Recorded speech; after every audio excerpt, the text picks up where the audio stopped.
하나님 말씀 갈라디아서 1장 11절에서 24절까지 말씀 교독하겠습니다. 갈라디아서 1장 11절에서 24절까지 말씀입니다. 오늘은 8월 16일 금요일 아침입니다. 8월 16일자 본문 갈라디아서 1장 1절에서 11절에서 1장 11절에서 24절입니다. 형제들아, 내가 너희에게 알게 하노니 내가 전한 복음은 사람의 뜻을 따라 된 것이 아니니라. 이는 내가 사람에게서 받은 것도 아니요 배운 것도 아니요 오직 예수 그리스도의 계시로 말미암은 것이라. 내가 이전에 유대교에 있을 때에 행한 일을 너희가 들었거니와 하나님의 교회를 심히 박해하여 멸하고 내가 내 동족 중 여러 영갑자보다 유대교를 지나치게 믿어 내 조상의 전통에 대하여 더욱 열심히 있었으나 그러나 내 어머니의 태로부터 나를 택정하시고 그의 은혜로 나를 부르시니가 그의 아들을 이방에 전하기 위하여 그를 내 속에 나타내시기를 기뻐하셨을 때에 내가 곧 혈육과 의논하지 아니하고 또 나보다 먼저 사도된 자들을 만나려고 예루살렘으로 가지 아니하고 아라비아로 갔다가 다시 다메섹으로 돌아갔노라. 그 후 3년 만에 내가 게베를 방문하려고 예루살렘에 올라가서 그와 함께 15일을 머무는 동안 주의 형제 야고 외에 다른 사도들을 보지 못하였노라. 보라, 내가 너희에게 쓰는 것은 하나님 앞에서 거짓말이 아니로다. 그 후에 내가 수리아와 길리기아 지방에 이르렀으나 그리스도 안에 있는 유대의 교회들이 나를 얼굴로는 알지 못하고 다만 우리를 박해하던 자가 전에 멸하려던 그 믿음을 지금 전한다 함을 듣고 나로 말미암아 하나님께 영광을 돌리니라. 아멘. 오늘 말씀은 사도 바울이 자신이 전한 복음이 왜 바른 복음이고 자신이 이 복음을 전해서 세워진 갈라디아 교회의 뒤에 와서 전하는 자들이 왜 잘못된 복음인지를 지금 여러 각도에서 지금 설명을 하고 있습니다. 그가 전한 복음은 사람에게서 난 것이 아니라 예수 그리스도의 계시로 온 것이라고 그 출처와 근거를 이야기합니다. 그는 원래 자신은 교회를 핍박하던 자였지만 이미 이방인의 사도로 택함을 받았기 때문에 주님을 인격적으로 만나 극적으로 바뀌게 되었다라고 설명합니다. 회심한 후에도 사도들을 만나지 않고 광야 아라비아에 머물면서 주님과 교제했다라고 이야기를 지금 자기 간증 얘기를 지금 하고 있는 것이죠. 그래서 오늘 질문은 사도 바울이 전한 복음이 바른 복음이다, 이것이 옳은 복음이다 라고 말하는 근거가 뭐냐는 거죠. 근거가 왜 그렇게 말하는가. 첫 번째는 이 사람이 아닌 예수 그리스도의 계시로 받았기 때문에 그렇게 얘기를 합니다. 갈라디아 지역 성도들이 유대주의자들이 전한, 그러니까 앞에 우리 어제 그제 묵상했었죠. 다른 복음에 속히 넘어간다는 소식을 듣고 자신이 전한 복음이야말로 바른 복음이다라는 것을 편지를 통해서 설득할 필요가 있었어요. 그래서 사도 바울은 자신이 전한 복음은 사람의 뜻을 따라 된 것도 아니고 또 사람에게서 받은 것도 아니고, 오늘 11, 12절에 그렇게 얘기하죠. 또 사람에게서 배운 것도 아니고, 우리는 사도행전이나 그의 생애를 보면은 그 말이 맞다는 걸 알 수 있어요. 그러니까 오직 예수 그리스도의 계시라는 것은 하나님이 직접 자신의 뜻을 보여주는 것을 계시라고 하는데, 이 계시로 말미암은 것이라고 지금 강조를 하고 있어요. 이 말은 유대주의자들이 전한 다른 복음과는 그 근거와 출처가 전혀 차원이 다르다라는 것을 드러냄으로써 자신이 전한 복음이 옳다라고 믿게 하려는 그런 의도입니다. 이들은 그럼 출처가 어디죠? 네, 율법과 그것을 해석한 인간의 이야기들, 전부 사람에게서 받은, 또 왜 이들이 와서 얘기를 하는 것이죠? 예, 자신들이 해석한, 자신들이 출처가 예수 그리스도로부터 온 것이 아니라 자신들이 만든 사람에게서 나온 것이죠. 그래서 사도 바울은 사람에게서 배운 적이 없어요. 오히려 전에 배웠을 때는 유대교의 가말리엘이라는 유대교 전통 율법학자로부터 배웠기 때문에 이 지금 전하고 있고 사람이 바뀌었잖아요. 그런데 그것을 누가 복음을 전해줬냔 말이에요. 전해준 사람 없어요. 예수님이 직접 만났잖아요. 다메섹에서 만나가지고 직접 얘기를 해준 거란 말이죠. 극적으로 만나서 회심하고 아라비아로 갔다라고 얘기하는 것은 만나지 않았다라는 것을 뒤에 계속 간증 얘기하잖아요. 그러니까 그 얘기를 왜 계속 얘기하는 겁니까?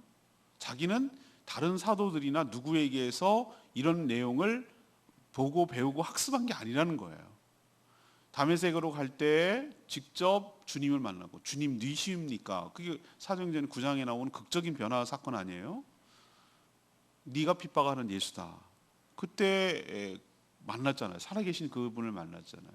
내가 할 일을 너에게 지시할 것이다. 그래서 다메섹에 들어가서 아나니아를 만나잖아요. 그런 과정들을 통해서 쭉 보면 그가 어디로, 사람으로부터 이게 배워서 가르치고 전하는 복음이 아니라는 거예요. 그 출처가 주님이 직접, 그럼 아라비아 동안 가서 3년 동안 뭐 했을까? 하나님과 교제하면서 다른 사람 만난 게 아니라 무슨 신학교 들어간 게 아니고 하나님 광야에서 하나님과 만나 깊은 교제를 갖고 하나님으로부터 계시를 받은 거예요. 하나님과 교제한 거예요. 거기에 나중에 자기 간증을 얘기하는데 3층천까지 올라간 경험을 얘기해요. 3층천이란 천국을 경험한, 입신을 경험한 거예요. 그러니까 성령으로 충만했던 것이죠. 이래서 자신이 전하는 것이 바른 복음이라는 근거를 얘기를 하고 있고, 우월하고 믿을 만한 복음이라고 얘기하는 것이죠. 그래서 그는 이렇게 경험을 했기 때문에, 분명히 하나님으로부터 온 주님으로부터 계시라는 걸 확신해 있기 때문에 그의 말에는 뭐가 있었죠? 생명이 있었고 능력이 있었던 거예요. 그가 전하는 복음에 사람이 변화되고 놀라운 역사가 있었던 것은, 그가 전하는 복음이 가짜가 아니라 하나님의 놀라운 역사가 있는 것으로 봤을 때 계시로 인한 것임을 알 수가 있는 것이죠. 그래서 사도 바울이 전한 복음이 바르다라고 지금 얘기를 하고 있는 거예요. 두 번째 얘기는, 왜 그러면 사도 바울이 전한 복음이 옳다는 근거는 뭐냐? 주님을 만나서 회심함으로 사도로 세워졌기 때문에 그렇다는 겁니다. 사도 바울이 전한 복음이 바른 복음이라는 근거는 그의 극적인 체험에서 나와요. 그는 누구보다도 전에는 어디에 심취해 있었다고 그랬죠? 13절에 보면 유대교에. 그래서 구분하잖아요. 유대교와 자신이 믿는 복음을 전하는 것을 구분. 그때는 기독교라는 말이 없었지만 유대교라고 말하는 걸로 봐서 그 율법을 통하여만 구원을 얻는다고 주장하는, 자신이 전에 유대인들이 여전히 믿고 있는 것을 유대교라고 표현하잖아요. 유대교에 심취해서 열심히 유대교에 심취하니까 어때? 교회를 핍박의 대상이에요. 예수는 선지자가 아니에요. 예수는 그 메시아가 아니란 말이에요. 그러니까 예수를 믿는 것들은 자기들 입장에서 보면 이단이에요. 그러니까 얼마나 많이 핍박을 하고 돌아다니겠습니까? 다마스커스가 예루살렘에서 얼마나 먼데요. 지금 시리아의 수도인데 거기까지 가는 거 보세요. 거기까지 위임장을 받아서 거기까지 가셨어요. 뭐하러? 핍박하러. 거기에 성도가 있다는 얘기를 듣고 대제사장에게 체포해 갖고 와서 구금하게 하기 위한 뭐죠?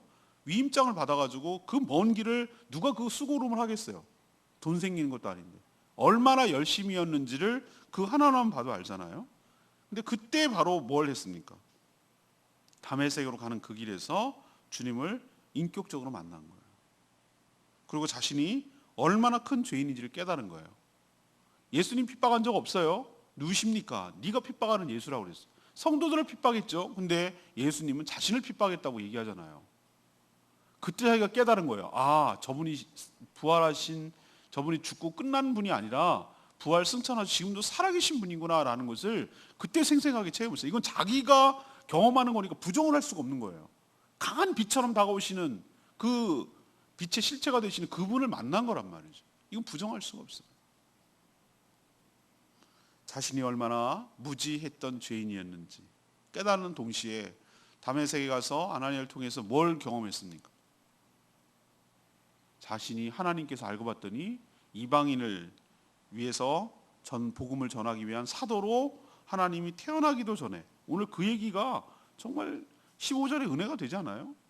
내 어머니의 태로부터 나를 뭐하기 전까지 태로부터 나를 택정하고 그의 은혜로 나를 부르시니가 그의 아들을 이방에 전하기 위하여 그렇게 했다는 것을 자기가 깨닫게 된 것이죠.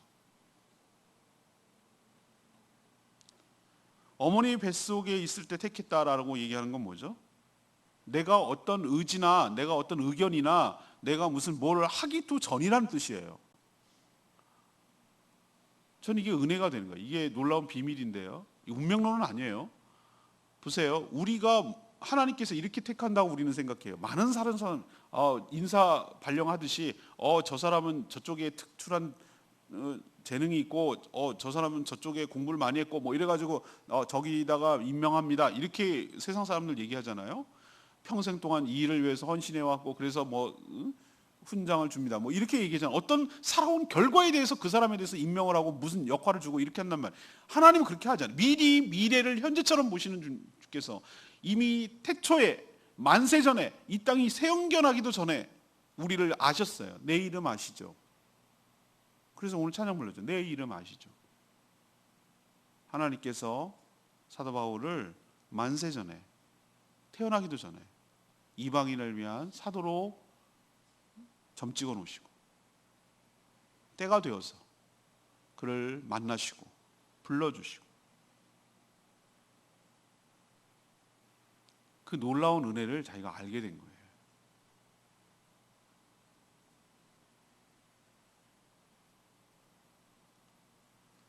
이런 극적인 변화가 없으면 사람이 정반대로 살기가 결코 쉽지 않습니다. 여러분, 극적 변화가 사람이 어떻게 변화가 되겠어요? 자기 고집대로 살아가는 세상인데 사람 바뀌는 게 제일 힘들어요. 아니 여러분 애들 키워보시면 알겠지만 5살에도 지 고집이 있어요. 자기 고집대로 해요. 지금까지 살아온 사람을 어른을 바꾼다고요? 쉽지 않아요. 특히 이렇게 유대교에 심취했던 사도 바울이 바뀌는 건요, 이건 기적 중의 기적. 이게 은혜가 아니면, 이건 하나님이 살아계시는 증거가 아니면은 설명할 길이 없어요. 이게 내일 주일날 얘기하겠지만 이거는 이게 하나님이 살아계신다는 증거예요.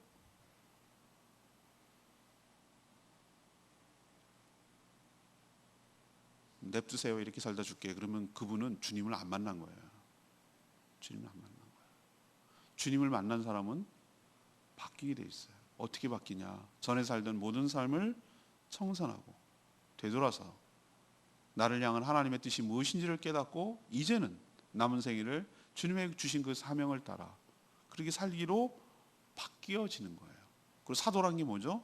보냄을 받은 자잖아요. 보냄을 받은 자. 사신, 우리로 치면 사신, 우리 요즘으로 치면 대사, 무슨 대사처럼 하나님께서 이방인에게 복음을 아들을 전한다는 얘기는 복음을 전한다는 얘기거든요.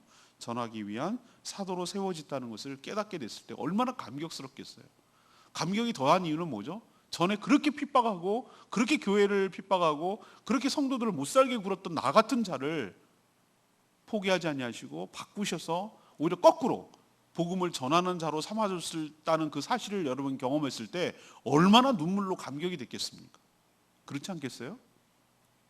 여러분 별 실감을 못 하시는 것 같아서 내가 뭐 바울인가 뭐 이렇게 생각하시면 할 말이 없는데 저 같으면 가만히 생각해보면 너무 감격이 됐을 것 같아요.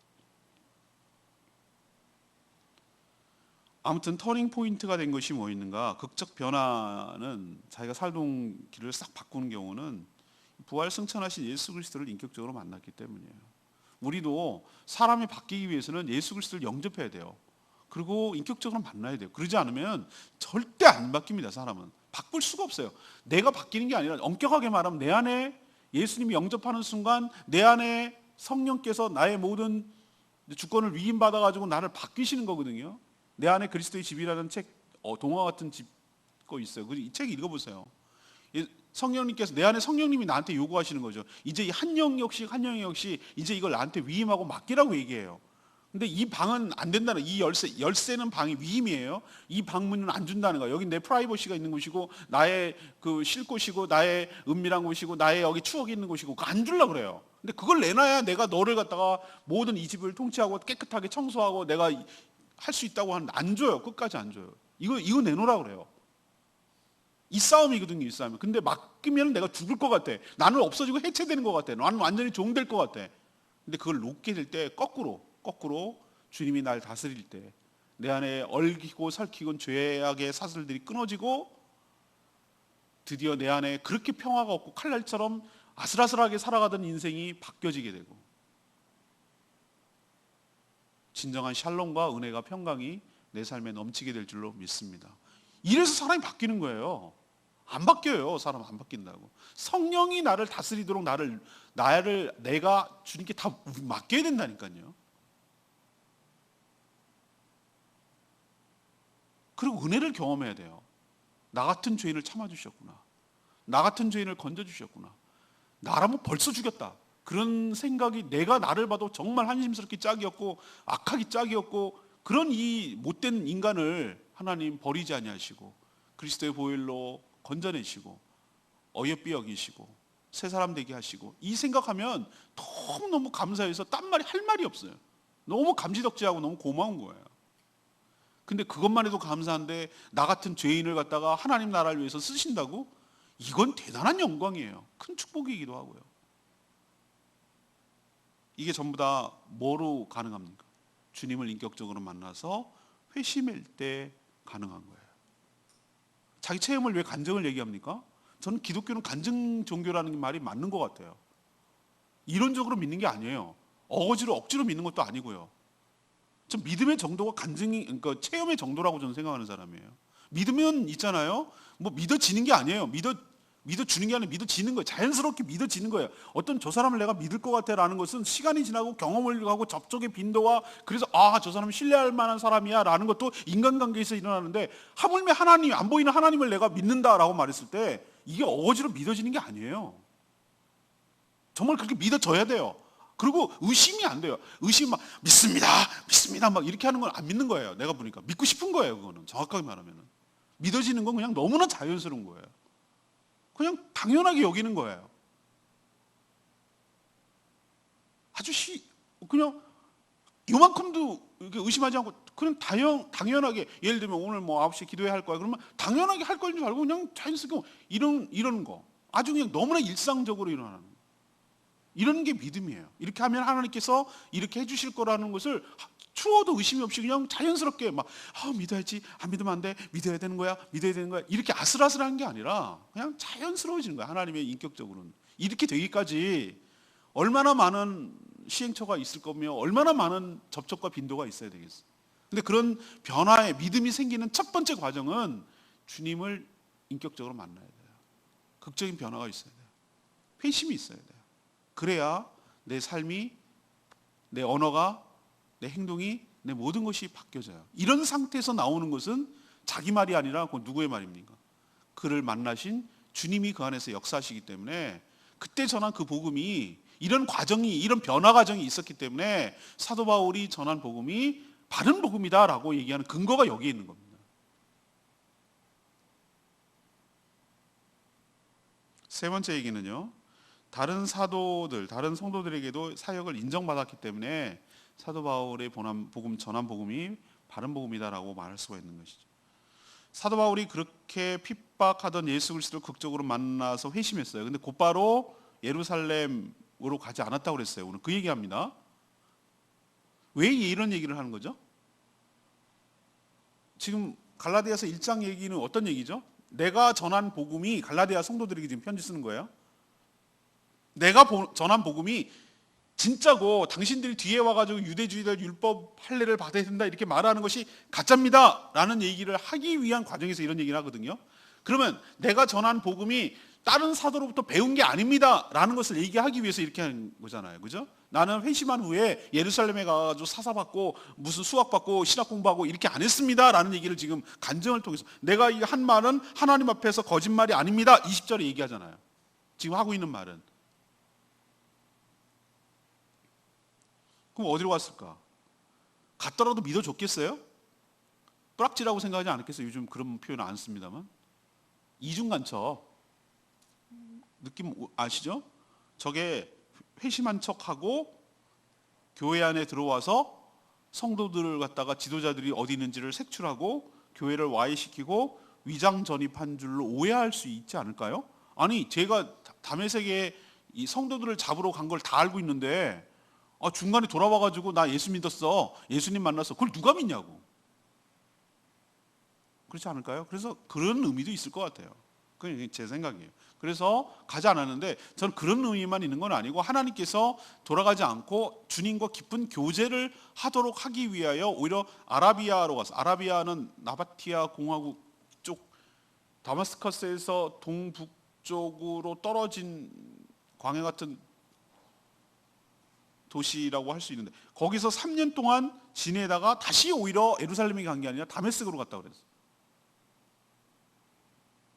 초대교회 바나바의 주소는 나중에 예루살렘에 돌아와요. 근데 예루살렘에 돌아왔어도 다른 사도들에게 복음을 듣고 배우러 온 것이 아니고 이미 그는 주의 종이 되어 있었어요. 이런 3년간의 공백을 통해서 주님의 직접적인 트레이닝을 한 거예요. 야고보 사도만 보았고 베드로 사도도 보름 정도 교제를 했는데 그때 보름 동안에 사사를 받기 위해서 그런 것이 아니에요. 교제하기 위한 것이고요. 자신이 바뀌었다는 것을 전달하려는 거였지 뭐 사사받고 교육을 받으려는 게 아니에요. 이 말은 자신이 전한 복음이 다른 사도들에게서 전수받은 것이 아니다라는 것을 이해시키기 위해서 이런 얘기를 하는 거예요. 또 아라비아에서 3년, 광야에서 3년 동안 머무는 동안 주님과 뭘 했습니까? 깊은 교제의 시간을 가졌어요. 오히려 그가 다른 사람으로 바뀌었다라는 것은 말해보면 알잖아요. 사도 베드로를 만났으면 만나면 사도 베드로 잡아서 어떻게 하려고 했겠죠. 근데 사도 베드로를 보름 동안 만났는데 보름 동안 만나서 뭐 했겠습니까? 자기가 바뀐 것을 사도 베드로하고도 그때도 깨닫게 됐겠죠. 그리고 오히려 사람들이 뭐 합니까? 어머, 사도 바울이 듣지나 뭐 얼굴은 보지 못했지만 그 사람이 바뀌어서 전에 열심히 정말 예수 그리스도를 믿는 자들을 잡아 죽이려고 애를 썼는데 지금은 복음을 전하고 다닌다네 라는 소문이 들으니까 24절에 나로 말미암아 하나님께 뭐가 돌아가니라? 영광을 돌아가는, 오히려 거꾸로 되는, 서서히 이제는 실체는 얼굴을 못 봤지만 서서히 사도 바울의 소문이 나기 시작하는, 그래서 이 사역도 벌써부터 열매가 나타나고 인정을 받고 있다는 것을 통해서 내가 전한 복음이 뭐다? 가짜가 아니라 바른 복음이다 라는 얘기를 지금 설득하고 있는 거예요. 저는 레마의 말씀 17절 말씀, 17절, 또 나보다 먼저 사도된 자들을 만나려고 예루살렘으로 가지 아니하고 아라비아로 갔다가 다시 다메섹으로 돌아갔노라. 자기 간증 얘기를 하는데 사도 바울은 다메섹 도상에서 주님을 만났죠. 그리고 회심하고 극적으로 변화한 후에 누구도 만나지 않았다고 오늘 고백을 해요. 혈육이라고 말하고 있죠. 혈육도 안 만났다. 혈육인 뭐죠? 가족, 일가, 친척들 또 안 만나고 오히려 아라비아 광야로 가서 3년 동안 머물렀다라고 자기 간증 얘기하잖아요. 예수님도 30년 사시고 본격적인 공생이라고 말하는 것은 이 땅에 하나님의 아들로서 공적인 임무를 띠고 살아가는 3년간의 생애, 이걸 공생이라고 그러는데 공생애를 시작하기 전에 뭐부터 있습니까? 그분이 죄가 없는데도 세례 요한으로부터 세례를 받고 세례를 받으신 후에 어디 갔습니까? 막 본격적으로 활동했습니까? 아니요. 40일 동안 광야에 머물면서 금식하며 준비하셨어요. 주님과 깊은 교제, 하나님과 깊은 교제를 나누고 자신의 소명, 사명 이거를 확인받고 성령으로 충만한 시기가 그때였어요. 그리고 와서 사단에게 시험을 받잖아요. 통과하는 거예요. 테스트하는 거. 거기서 거꾸로 틀리려고 했어요. 사단이. 근데 세 가지 시험이었는데 다 성령으로 충만하사 성령 충만, 말씀 충만 같이 가는 거예요. 그죠? 그래서 이겨내는 걸 보세요. 물리치는 것을 보세요. 이 아라비아 3년은 하나님과 깊은 교제를 통해 그 사랑 안에서 계시를 받고 자신의 소명, 사명을 깨닫는 시간이라고 저는 봐요. 신학교가 왜 3년이지? 근데 이게 3년이서 그래서 3년인가? 뭐 이런 생각도 들어요. 정말로 거기 갔다가 3년 동안 매주마다 월요일에 다 소집을 시켜요. 매일 두 번씩 예배를 드려요. 새벽에 두드려 깨워요. 막 출석 체크하고, 요즘은 더 발달해가지고 딱 찍어야 입장하셨습니다, 이게 된다는 거예요. 요즘 그래, 옛날에 우리는 그래도 순진했어. 사람이 이렇게 세는데 요즘은 학생 카드를 딱 대야 들어가는 거예요. 딱 나와야 나오는 거. 뭐 이렇게 한다니까 얼마나. 막 사감 교수님이 기숙사 돌아다니면서 전선생님 나오세요, 거기 다 숨어 있는 거 알아요, 뭐 이랬던 낭만적인데요. 요즘은 참 무서운 시대가 됐는데 3년 동안 꼬박, 3년 동안.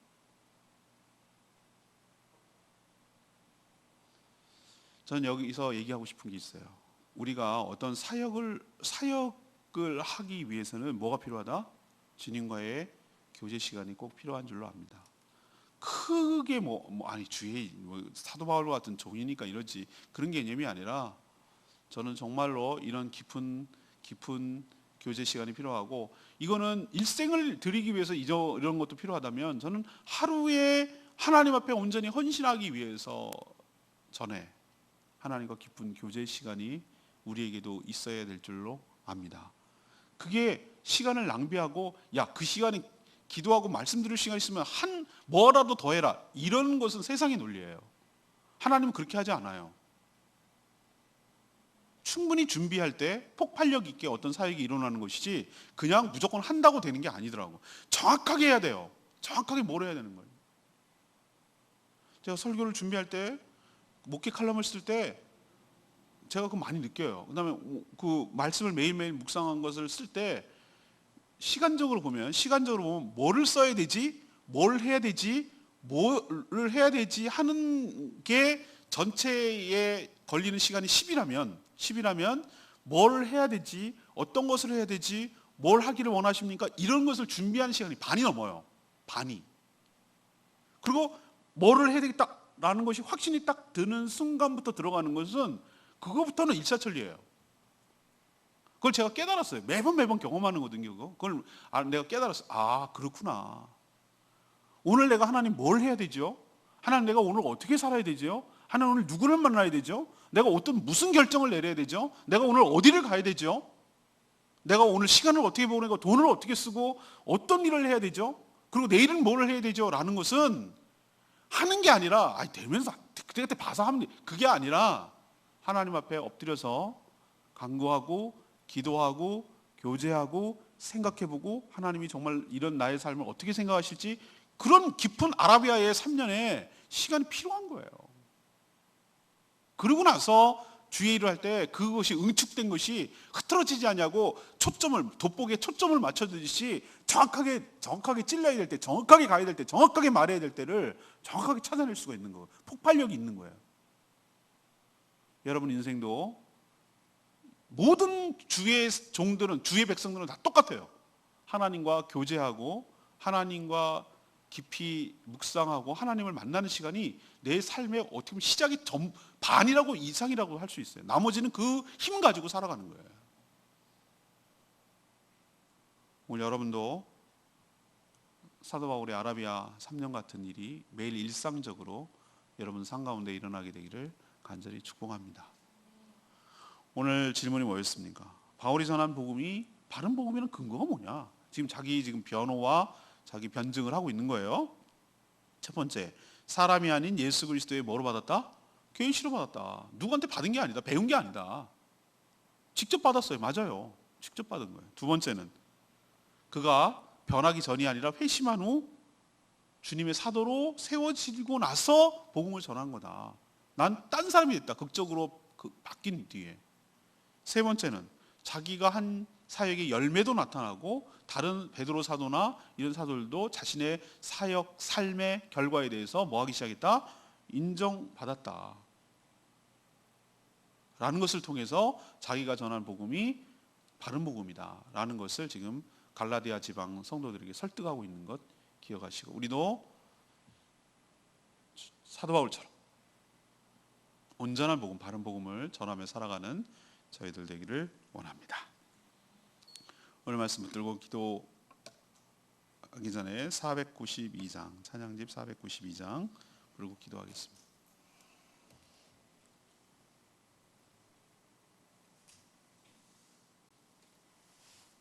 찬양집 492장입니다.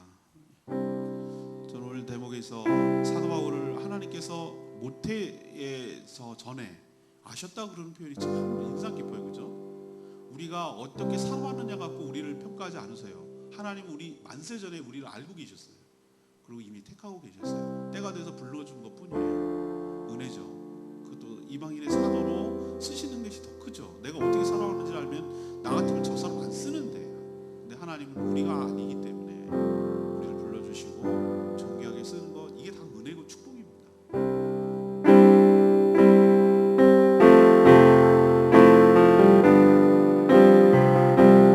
나를 지으신 주님, 나를 지으신 주님,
우리가 믿고 전한 복음 역시 어떤 사람에게서 나온 것이 아니라 하나님이 예수 그리스도를 통해 보여주신 계시의 근거함을 믿습니다. 수많은 종교들이 지금도 있지만 전부 사람에게서 나온 것임을 잘 압니다. 그러나 사도 바울이 전한 복음은 하나님이 친히 그에게 계시로 주셨음을 잘 압니다. 저희도 사도 바울처럼 주님을 인격적으로 만나 다른 사람으로 바뀌는 회심의 은혜가 있게 하여 주시고, 동시에 주의 일꾼으로 하나님 택하여 주셨으니 맡겨주신 사명 온전히 잘 감당하며 살아가게 하여 주시옵소서. 오늘도 저희들이 전한 복음으로 인하여 열매가 있게 하여 주시고 주가 영원히 주님께로 돌아오는 역사가 있게 하여 주시옵소서. 우리의 연약함과 패역함보다 하나님의 선하심과 인자하심이 그 은혜가 너무나 컸기에 오늘도 내가 존재하고 있는 것임을 깨닫고, 사도 바울이 아라비아에서 3년 동안 머물며 주님과 깊은 교제를 했듯이 저희도 무엇을 시작하기 전에, 하루를 시작하기 전에 주님과 깊은 교제 가운데 있은 후에 주의 일을 행할 수 있도록 은혜 베풀어 주시옵소서. 그런 일이 없이 항해할 때 결국은 인간 노름이 되고 내일이 되고 오래가지 못하는 것 깨닫게 하여 주시고, 주님께 사로잡혀서 성령께 사로잡혀서 주님이 주신 힘으로 공급받아 기쁜 마음으로 주의 기쁨으로 살아가는 저희들 되게 하여 주시옵소서. 오늘도 간구하는 기도마다 응답하여 주시고, 또한 목장 모일 때마다 주님 축복하시고, 목장 모임 가운데 치유와 회복과 눈물과 기도와 말씀이 가득하게 하여 주시고, 그리스도와 중심으로 아름다운 교제가 있게 하여 주시옵소서. 주님께 모든 것 맡기옵고 예수 그리스도의 이름으로 축복하며 기도합니다. 아멘. 오늘도 주님의 은혜 가운데 살아가는 복된 하루 되길 축복합니다. 함께 해주신 삶을 잘 감당하시기 바랍니다. 충분히